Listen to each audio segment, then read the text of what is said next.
Anyway, all right, so we're talking about fostering, but it has been one doggo of a couple weeks. It's actually been pretty stressful, I would have to say. We've had a lot going on at the foster house. We've had a lot going on with some dogs here.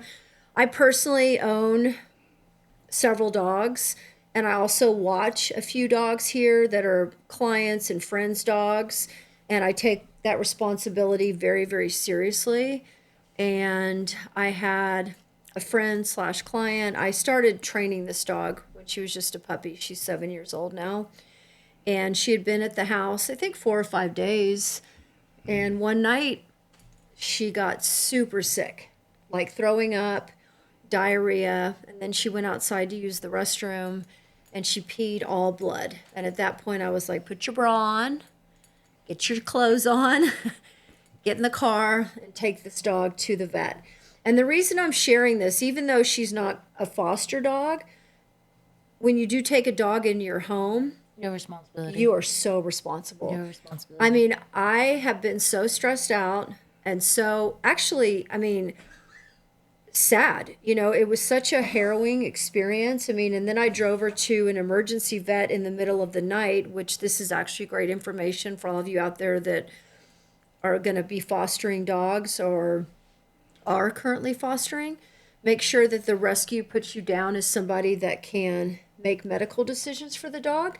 Because when I got to the emergency vet, they would not treat her because she was not my dog. And so it was incredibly stressful for me. So you had to get a hold of her owner? The owners were out of town, and I called. It was like 3 o'clock in the morning, and I just like sat there with her, and I was like, okay. And I knew she was going to be okay at that point, like instinctively. Her gums, were pink, and her nose was cold, and she hadn't thrown up or had diarrhea.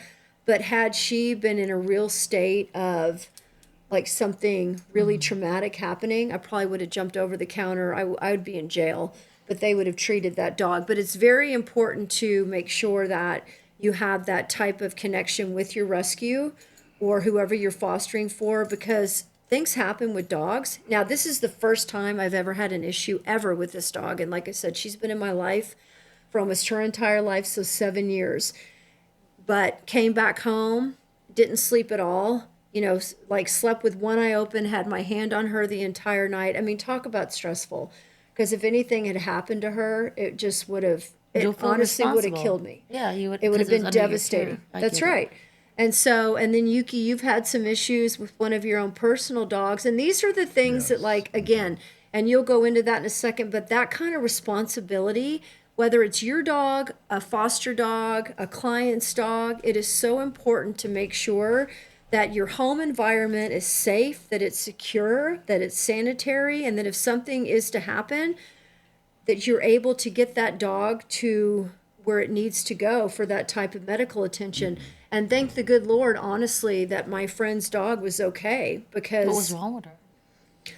you know what? She actually, yesterday, she wound up, the owner texted me, who's a very good friend of mine, and she wound up having to go back to the emergency vet. But they didn't know what was wrong with her originally? And they dismissed her again. So she's going to go to her regular vet tomorrow. Her vitals were good, but she had diarrhea. She did not want to eat. She could have, like, they said she could have passed a kidney stone here. It could be something with her liver. But you would have seen the kidney stone. Well, no, because 3 o'clock in the morning outside in the yard, I would have not. When she peed blood, the only thing I saw was, oh my gosh, she has just peed blood. Jessica, get dressed, get your keys. I ran out of this house. And then I'm like, could she have ingested something? But we are so cautious.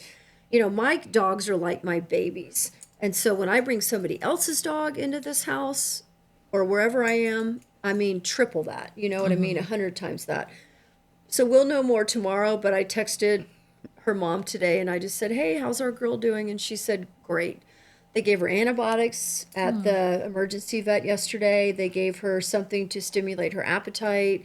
They gave her anti-nausea medication. So I'm not sure yet what's happening with her, but it was very, very stressful. So it's just something to take into consideration. Does your car work? Do you have a car? Because if something is happening with a dog in your care, you have to make sure it's incredible. I mean, I drove like a bat out of hell